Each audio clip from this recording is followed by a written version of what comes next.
Hey, this is Paul Diver, and I'm the founder of a business called 360 Consult. If you are wanting to learn how to embrace change and navigate through disruption as a leader, then listen to the Leadership is Changing podcast with my good friend, Dennis Giannoutzos. Welcome to Leadership is Changing. Each week, we and our guests provide information and insights through exploring leading change. This is taking your leadership to another level by finding the balance between executive excellence and personal well-being through stories that inspire real change. It's time to adapt in our fast-moving world when leadership is changing with your host, Dennis Giannoutzos. Hey, welcome to the show, Leadership is Changing. What we as leaders know to be true is that change is constant.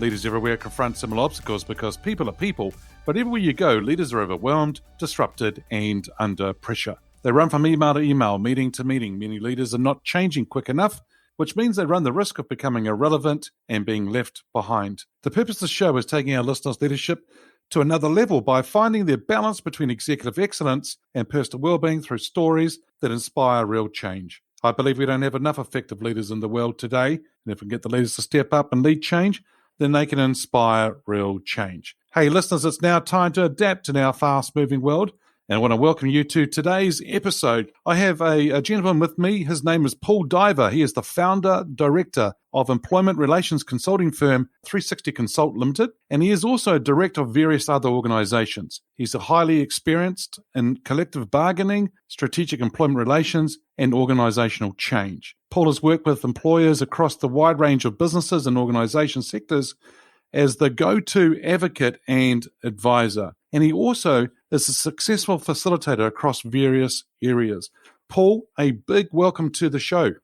Great to be here, Dennis, and loving the opportunity to share some stories that I can bring around leadership and also how leadership is changing. Yeah, awesome. Thank you. Hey, so I've given our listeners a little brief introduction to you. Tell me, is there anything else that you want to share about your background? Well, I started off with a degree in law, so that set the foundation for me, and then promptly never became a lawyer. So that was kind of interesting.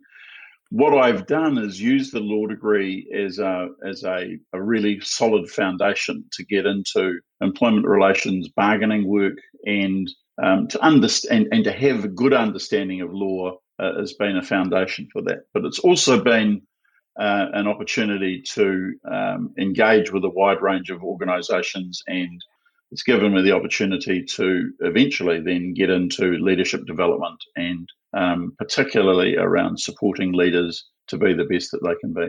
Awesome. Very good. And of course, you and I are in lockdown at the moment in the country of New Zealand right now. And so really interesting how you shared that you studied law, but you didn't actually become a lawyer. I mean, that's really, really interesting to hear. But you've taken those skill sets, that background, that foundation to help you go and do the other things around employment law and so forth. And we'll talk about employees soon as well, a little bit later on in today's episode. How did you get into leadership? I had two really significant experiences that provided the pathway. The first was that my early career work involved bargaining in both the state and the private sector, especially in the New Zealand context with what we called national awards, which were really distinct and distant from the actual workplace relationships. I later worked with New Zealand Breweries, which became Lion Nathan. It's a reasonably well-known organisation around the world. It's been in various parts of the world along the way.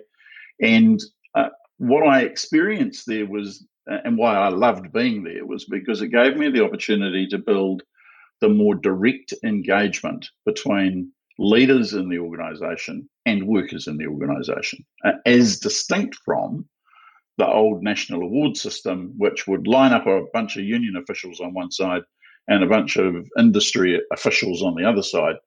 And as I remember, one industry official who was a bit of a gruff, grumpy truck driver, a truck-owning company, he just said, "Well, when are we going to talk about the drivers and the trucks that they drive?" You know, that kind of really clear message that It's about the relationships on the job. It's not about all the other stuff that's very distant from the workplace.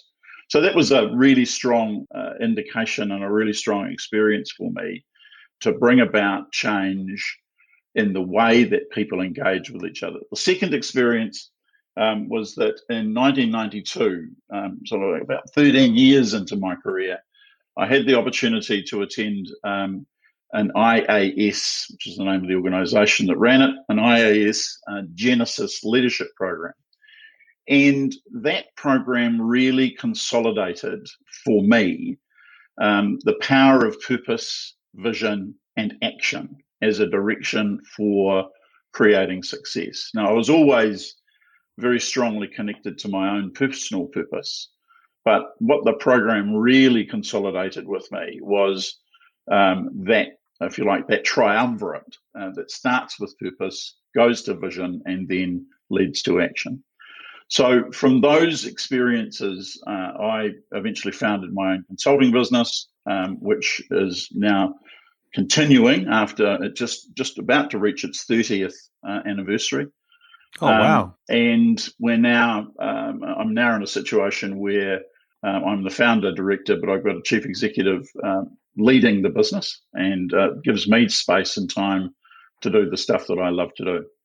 The second thing that it enabled me to do is to then go on and work with IAS and specifically the guy that founded IAS, a man by the name of Brian Martin, who had been a very successful international leader in Japan and China and Hong Kong and various places. So Brian, I'm working with Brian around leadership development programs both in New Zealand and internationally.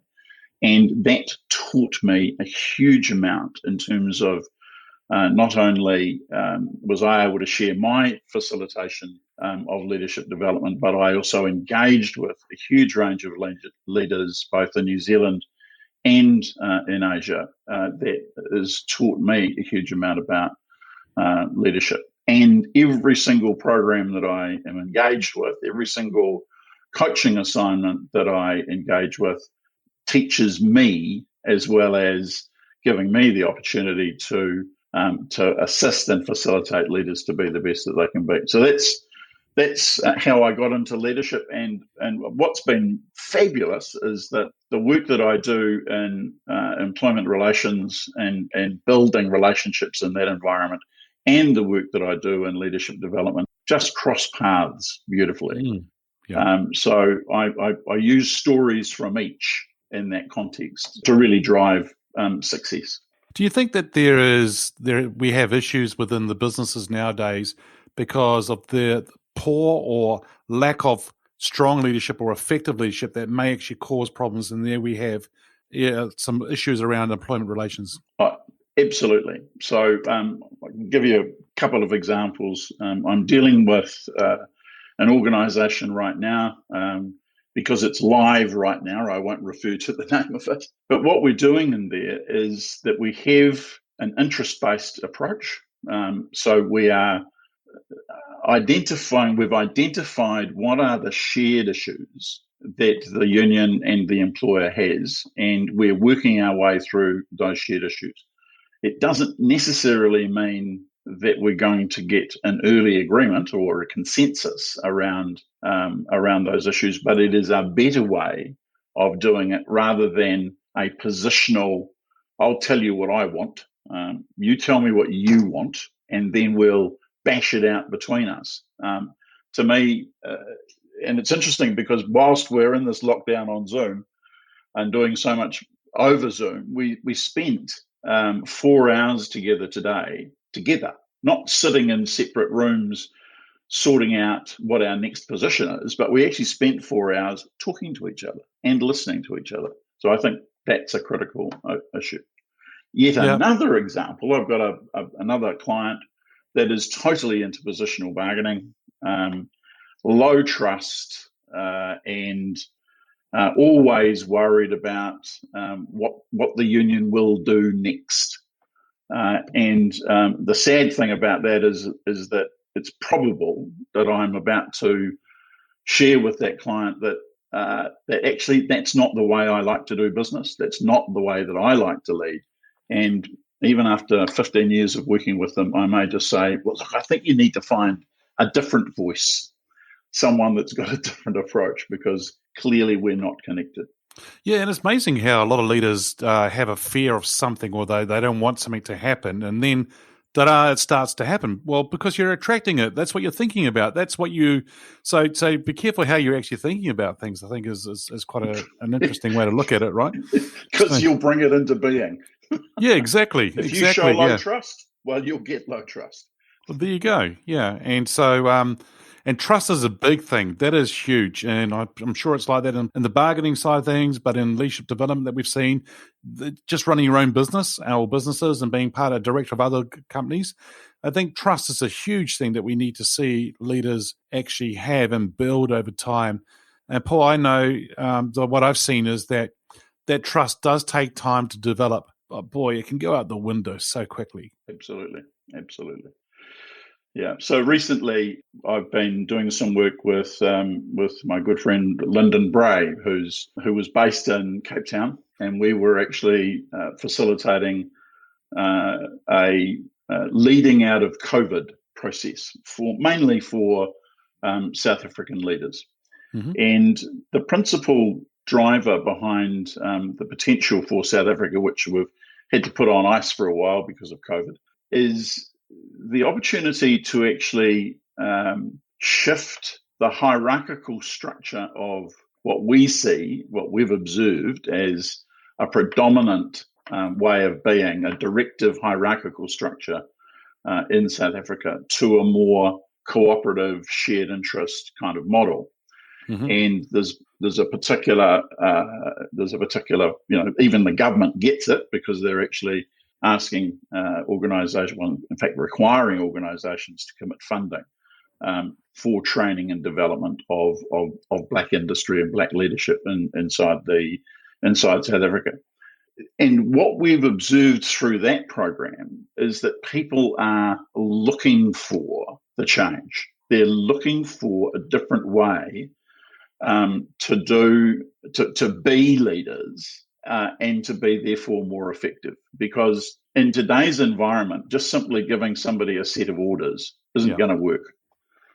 Which reminds me of a great story. I was doing some work with a New Zealand organisation, and a new leader, a new chief executive, came into that organisation, and we had just been there about 3 months developing leadership programs for the organisation. And he sat down with us, a couple of us that were doing the work, and said, right, now, you know that I've got a background in the military. So the first thing I'm going to do is that I'm going to send everybody to all the leaders to Trentham, which is an army base out in Wellington, near Wellington, New Zealand. And we're all going to get them trained in how to give and to take orders. Cool. How did that go? Yeah, not well. No, I was going to say. Hey, going back to something you just said before about people are looking for change. I think you were saying that was the leaders who are looking for the change, but what about the employees? Are they looking for the change as well? Or is everybody? Yeah. Well, look, I think that right now, people inside organisations are looking for leaders to take a different kind of approach. I think what they're looking for is authenticity. Yep. They want transparency. Don't hide stuff from us. If it's bad, then let us in on what's bad, and let's work together on seeing how we can make the best of whatever the situation is. So I've had the experience in between April last year and the end of March this year of working very closely with an organisation that has had the most, I think, probably the most significant large-scale change that it could, and that's Air New Zealand. So from April last year, right close to the beginning of the experience, I worked with the workplace relations team and executives in the organisation on, well, how do we engage with the workforce and with the unions in such a way that even though we've got to make some pretty tough decisions, how do we engage so that we've still got a viable, connected relationship between the organisation and its people? So the leaders recognise that that's what the people were looking for, and the people were looking to be connected with, to be engaged with, and I think that's more and more about what people want. So how do leaders need to be? They need to be authentic. They need to be absolutely real, and they need to be sharing the news as it arrives. And if there's one thing that I saw, and I'm still seeing because I'm still connected with the New Zealand environment, is the level of work that goes into communication and engagement is outstanding. And I think that's what's, they've got a name inside Air New Zealand. They're not just employees, they're Air New Zealanders. It's not them, it's us. We are Air New Zealanders. Doesn't matter whether you're Greg Foran, Chief Executive, or whether you're a baggage handler. We are Air New Zealanders. And that was a really wonderful experience too, that I had in being part of that story for that 12 months. Yeah, it's fascinating. It's really, really great. And I mean, very hard times for many airlines around the world, and in particular this one because we're so far away from everybody else. And of course, we've had to do, well, they've had to do major change. I really like what you say, though, is don't hide from things. So listeners, if leaders, don't hide from things, or don't hide things from the employees or from your leadership team. Yeah. Be transparent, be real. And this is what, Paul, I'm finding that this is actually getting louder and louder, particularly over the last 2 or 3 years, that people want the leaders to be vulnerable. They want them to be real, authentic, transparent, as you're saying. Yeah. And they just want people to be there. And here's 2 other things I'll add to it. We want leaders to actually have an opinion, and we want you to make a decision. Yes. Even the decision we may not like. However, nothing worse than having a leader who's not going to make a decision. And I think that's pretty cool what you're saying there. But the key for all of it is communication. Yeah, absolutely. And it's good. Very good. So, I mean, one of the things about, in terms of an employee expectations is that, yes, there were times when the hierarchical directive approach, maybe it works in some circumstances, if it ever really did, but now's not the time for a hierarchical directive approach. Yes, there are times when decisions need to be made, sometimes quickly, because of the pace with which the environment is changing. But you'll be able to make those decisions at the end of the spectrum where it is, I've just got to make the decision. So leader, decide. But it's going to be based on the fact that you've built a trust bank over a period of time. Mm-hmm. So if you've got, in terms of that broad spectrum, if you've built the trust bank, if you've built the connectedness, if you've built the engagement levels in a way that people go, yep, I get that you needed to make that decision. So in Air New Zealand's case, they needed to make the decision ultimately that they had to release a third of the workforce. Not necessarily permanently, but they needed to release them because actually they couldn't sustain the business and have all 12,500 people continue to be there. Yep, that's huge. Absolutely huge. Paul, this question here is, this person can be from alive or from history. Who's your favourite leader and why? So got some interesting, I thought about that question and I've, there's a few key words that, or characteristics really, that describe and go with these leaders. So the first one that I connect with is Nelson Mandela, not only for his vision, but what he demonstrated was perseverance. Keep on keeping on. Be prepared to be in jail. Be prepared to take what he experienced, but then come out and then having persevered, be a leader. So I think that's perseverance for me is a leadership attitude that I think is really important. Second one is service. So again, vision and service, and I see that in the life of Mother Teresa. So it's a life of service, and I think leaders need to serve. It's not about being the top dog. It's about serving. So, a lot of organisations, it was fashionable for a while. Let's just tip the organisation structure on its head, just to demonstrate that leadership is there to serve the front line. It was just a symbol, but taking that attitude of service, I think, is very powerful. The other one that a guy that I've had the opportunity to work with, who's been a significant leader in New Zealand, is a man by the name of John Allen. John was a lawyer who got taken into New Zealand Post out of his work as a lawyer, commercial lawyer at Kensington Swan. He eventually became the chief executive of New Zealand Post, or first of all, leaders of the letters business, then New Zealand Post. He's been chief executive of MFAT, Ministry of Foreign Affairs and Trade. He's been a leader in the racing sector in New Zealand. And whilst he's retired, ran into him in the street a few weeks ago in Wellington, and he's still doing stuff. He's still active, and he's still got the energy and the passion that he has for people and for leadership. And one of the things that I saw from John, and he really reinforced for me, was he believes that people first of all need to lead themselves. Yep. Before they can lead others, yep, and before they can lead change.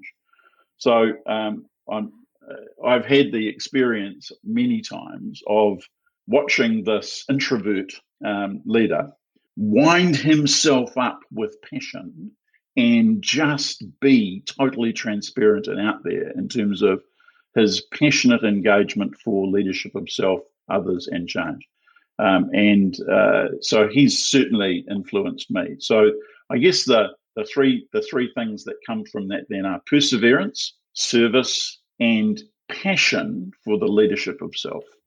Yeah, excellent. And that's John did this amazing thing. He said, all right, I'm going to take 2,000 posties and mail sorters, and I'm going to give them an opportunity to come on a 2-day leadership program about leadership of self. And New Zealand Post funded that for its frontline people. Also funded a whole lot of leaders, what we call Leaders Edge programs for leaders in the business. But to do that for people at the front line, I thought was an amazing example of putting his beliefs into practice. That's amazing. That's amazing. I really like it. Perseverance, service, and passion for self. I think that's really, really cool. Yep. Thank you for sharing that. I think it's fascinating. Now, the show is called Leadership is Changing. That's the title of the show. What does that mean for you? So right now, I think that means that leaders need, and I as a leader, need to be in a place of discovery in the way that we engage. Now, for me, it's about the way that our business engages with clients and assisting them to engage with their people in meaningful ways. So place of discovery is the first one. Not necessarily going back to this is the way we've always done it. Now it's a case of asking the question, how do we go about doing this in a way that's actually going to create success? So I think that's the first thing, being in a discovery. I think the second thing that I would say is to, given the degree of change, and I've already talked about this a little, given the degree of change that's happening with pace, that change is accelerating. So whatever you've got going on in your business right now, whether it's good or whether it's not so good, what's happening with the pandemic world is going to accelerate whatever's happening. So you really need to be looking carefully at how your business is being and how relationships are being in the business, and then focusing on how do we engage with people in a way that's going to actually take us to what I describe as the top of the above the line approach, rather than, oh, woe is me. So right now, I think it's about controlling the controllables. You can whinge and moan and groan about all the things that you can't do. Well, let's just get on and focus on the things that we can do. And it's the we can do. So it's a connected collective effort to figure out how we actually make stuff work. And it is about controlling the controllables. So I think that's what I see successful organisations doing right now, and that's enabling. And a really good example of it is if you have a business where there isn't the trust bank, and they go to the business and say, all right, people, we'd like to voluntarily get everybody to agree to a 4-day week and 4 days pay. And if you don't have the trust bank, they're going to turn around and say, oh, rack off. Yep. We're not interested in. Yep. Because we don't trust you. We think you're doing that to actually protect your own profit line. So if you've had an environment of trust and openness and transparency of your numbers and all of that stuff, then people are going to go, yeah, we get it. And we know that you're sharing in the pain as leaders and owners of the business, just as we as employees are sharing in the pain. So it's about being able to, in my view, build that trust bank and if you don't have it, work on it. Yeah, very good. Very good. The trust bank is really key, what we're hearing here, listeners. Paul, I know that we've got times moving on, so just a few more questions for you. Yeah. How has your business or industry changed, and what demand has that put on you? So one of the things that happened in the first moment of level 4 lockdown and the pandemic last year, no one shall go to work, and everybody kind of went, oh, well, what do we do now? And what we did is we went into discovery and we did a huge amount of webinars and connecting with clients, just saying, how are you? How are you getting on? It's not about going out and saying, have you got any billable work for us? Rather, it's going out and saying, how are you getting on? How is it for you? What's happening? How can we support you? Yeah. So I think what we did is that when we came out of the lockdowns and we started to get back to doing the work, we had more work than we previously had. Amazing. So we've had growth. Yeah. And as a mark of our confidence from that experience and our confidence in the relationships that we're building, we employed a new junior in the business about 8 weeks ago. We employed on the first day of level 4 lockdown in New Zealand in August. We had a new senior start, and at the beginning of this week, we had another new senior start.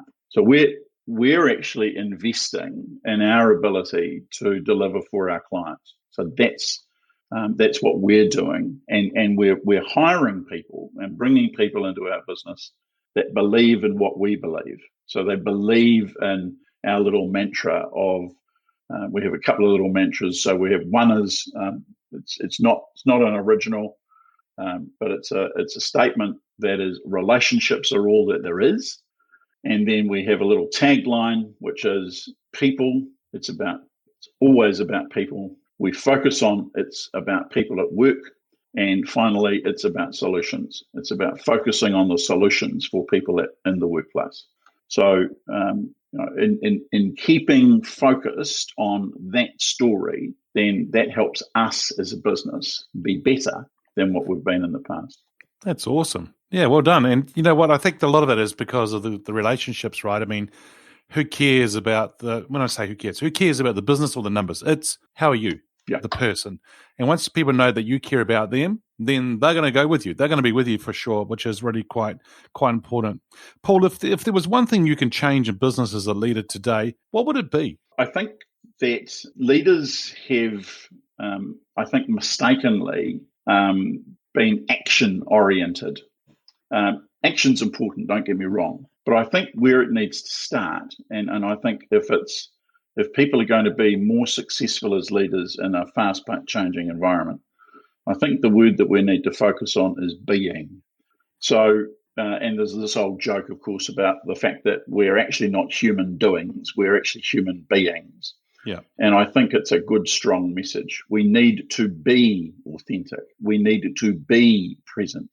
We need to be connected. We need to be engaged with our people, with our market, with our customers. It's the being that underpins it. And as a result of the being, and a really strong focus on the being, then take action. Because whilst you're being all of those things, you'll figure out and stay connected to your purpose and your vision. Yep. Or to put it in other language that's been more commonly used recently, the why, the how, the what, that people are using more and more out of the Simon Sinek work. So, for me, it's the being part of it that actually drives successful leadership in this environment, rather than disconnected action orientation where it could be probably scattered. So if we can keep ourselves focused in that being space, focused on the why, the purpose and vision, then we're going to keep on being aligned in the action that we take. Yeah, that's wonderful. I really like it. It sounds like a book coming on there, Paul, about the being and so forth. But I think that what you're sharing is beautiful stuff in the sense that we're not focusing just on action. There's got to be other stuff that we need to do. It's a whole package that we're talking about here. Yeah. And listeners, that's really important. So, Paul, you work with many employees, and how is employees' expectations of leaders changed? I just think that they want to have a relationship with their employer. Look, leaders know and understand that, first of all, people are going to need to actually have some return for the work that they do, right? They're coming to work to get paid. So that's important. But it's not the only thing. I think what employees are wanting is they're wanting good work. Yes. They're wanting a worth environment. So they want to be coming to work and being able to come to work and say, yeah, I like being at work. So I've got a good environment. It's engaged. We can even have some fun there. We can get on and do the work, but we can even have some fun there. We can enjoy it. I think employees want the ability to grow. So most employees, not all, but most employees want to see a development pathway for them because they like to, particularly younger people, they're not going to be necessarily satisfied with just doing what they've always done, from day in and day out. They do want to actually grow. And I see that in my own business. And there are a range of young people that we've hired over the years that have gone on to do great things in other organisations. And it's been really empowering for me to see how they've moved forward. So growth, development, feeling that it's worth it to come to work, not just for the money. So those are the kind of things that I think if organisations can be in that space, then people are going to walk out of the job at the end of the day and go, that was a good day. Yeah, absolutely. I'll tell you what's really pleasing to hear what you just said there is about people feeling like that, when they've gone off to do other things in other organisations, that's really been good for you. Because that's our success story as leaders. I mean, so many leaders sit there and they want to hang on to their people. They don't want to let them go. And that's wrong. We need to let people and develop them and let them go to fly and be the best that they can be. And that's part of our purpose and our vision to do that action, going back to those words that you used before, right? So I think that's really, really cool. Paul, I'm not going to ask you the next question because I think you've already covered it, and that was in relation to the leader's success, being successful today in a fast-paced, ever-changing world. I think you've already covered that nicely already. So if I was to get you to get your crystal ball out and start thinking about the future, where do you see leadership being in 5 years?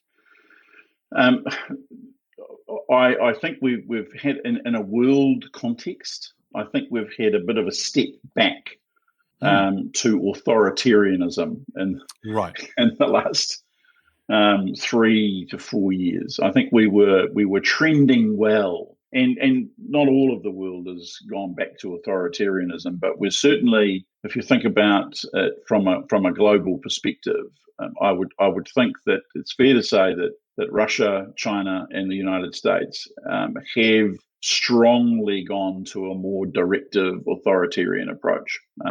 The US has come back a bit, but there's still a big debate within the United States about the future direction. I think it's really interesting that the organisations, the countries that have been successful in keeping a more connected approach with their people, interestingly, are led more by women than men. And look, there's been studies done on it, so I'm not going to quote from them or anything, but it's clear to me that we need leadership, not only in a global political sense, but we need leadership in an organisational sense that is not controlling and dominant, but that we need leadership in 5 years to be more and more an engaged leadership. And the more that we're able to build that partner, kind of a partnership-based world, that we see ourselves as part of one globe, and that we do need to take action together, not least of which around the whole issue of climate change, and not least of which around the pandemic and its impact, not just in the more successful economies in the world, but also in those countries where it's just driving unchecked through populations. And we need to be thinking about how do we lead in that context. There you go, listeners. An engaged leadership approach is something that we should be looking at more, and we're wanting to have that going forward. So thank you, Paul, for joining us on the show today. If our listeners are wanting to get hold of you, where should they go? So we have a website, which is 360 Consult. Now, the 60 is the numerals, and then we've got 3 numerals 60 Consult, and you'll find us through that. Or if you want to find me, you can just type my name into a LinkedIn page, and you'll find me through LinkedIn. Awesome. Paul, once again, thank you so much for joining me on today's show. Excellent. It's been a pleasure. Thank you. Hey, listeners, what we as leaders know to be true is that change is constant. Change is incredibly scary, especially with the unknown and unfamiliar territory. It's time to adapt in our fast-moving world when leadership is changing. Have a look for the episodes as they've been released, download them, have a listen, and put a review and a rating. If there's, feel free to share them with your friends and your family and your network. And if there's any feedback you'd like to give me about the show, or if you have a question for the Ask Dennis Freestyle episode, send me an email, dennis@leadingchangepartners.com. Hey, listeners, it's always a pleasure being with you. Thanks for tuning in. Until next time, bye for now. Thank you for listening to this episode of Leadership is Changing with your host, Dennis Giannoutsas. Each week, we and our guests provide information and insights through exploring leading change, inspiring executives and leaders to adapt and lead a bigger game in a fast-moving world.